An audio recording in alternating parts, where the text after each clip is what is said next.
Les mystères joyeux, chapitre 4. Des grandeurs et des gloires de Marie. Petit 1. Grandeur et gloire au ciel et sur terre. Quelle est celle qui monte du désert de ce monde tout embaumée des délices du paradis? Plus grande que le ciel, vous avez, ô Marie, sous vos pieds le monde, et vous siégez près de Dieu, sur le trône d'honneur que vous donne Jésus.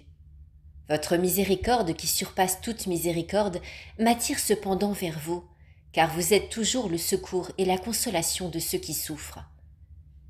J'ai besoin d'être consolée, ô Mère, et fortifiée. J'ai plus encore besoin de la grâce de votre Fils Jésus, car je sens que sans elle, je ne puis rien achever. Vous pouvez, ô ma Mère, si vous le voulez, vous pouvez me relever et m'aider de vos secours puissants, et me réconforter de vos abondantes consolations.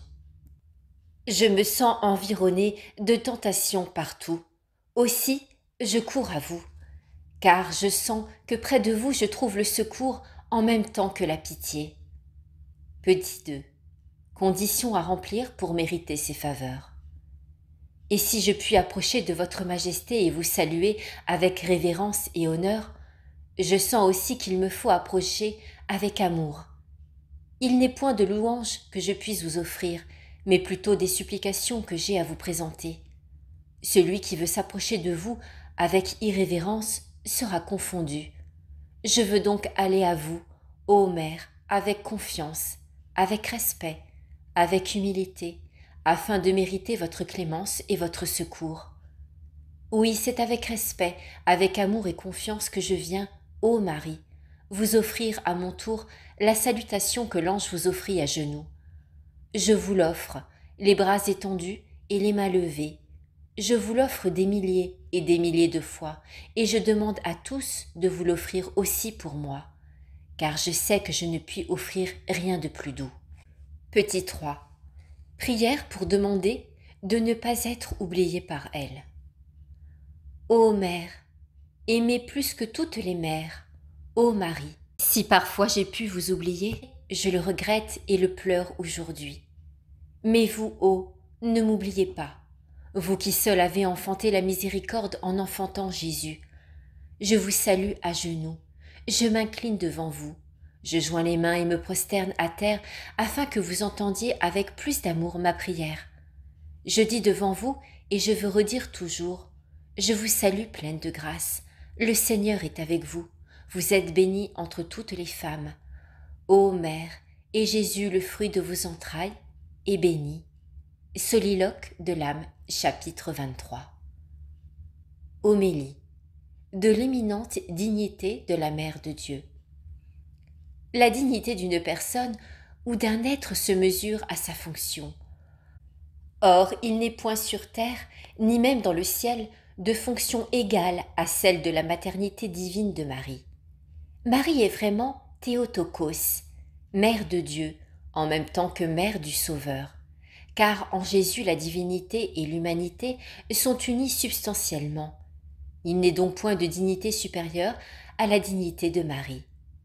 Cette éminente dignité de mère confère à Marie des prérogatives divines en même temps qu'elle lui infuse des tendresses humaines supérieures aux plus ravissantes tendresses des mères de la terre. Même au point de vue physique de la fonction, de la beauté de la femme et de la mère, Marie est au-dessus de toutes celles qui ont brillé dans le monde par leur charme et leurs attraits. Saint Dénis, l'aéropagite, athénien affiné et disciple de saint Paul, étant allé à Jérusalem et ayant vu Marie, la trouva si belle qu'il voulut se prosterner devant elle comme devant une déesse. Ainsi devons-nous faire en esprit. Et c'est ce que promet avec enthousiasme le disciple dans la prière qu'il adresse à Marie. Entre le passé qui nous échappe et l'avenir qui ne nous appartient pas, il y a le présent que seuls nous tenons. C'est le temps de l'action et du devoir.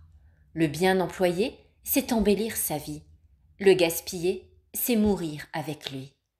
La première règle pour bien employer le temps, c'est d'abord de l'employer et de ne point le perdre. C'est ensuite de l'employer à temps et de ne point agir à tort et à travers.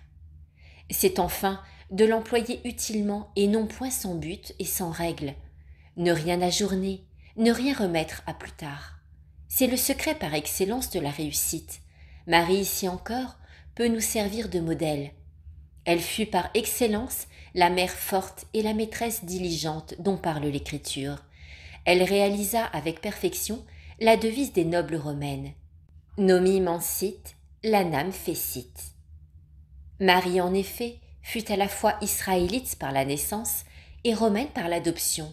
Elle est le type parfait de la femme, au double sens de femina et de mulier. Reproduisons ce modèle et ce type. Pratique. Saint François de Sales rachetait par une aumône chaque heure qu'il croyait avoir perdue ou mal employée. Imitons-le. Pensée.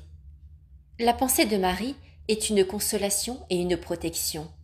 Solamen et dictamen.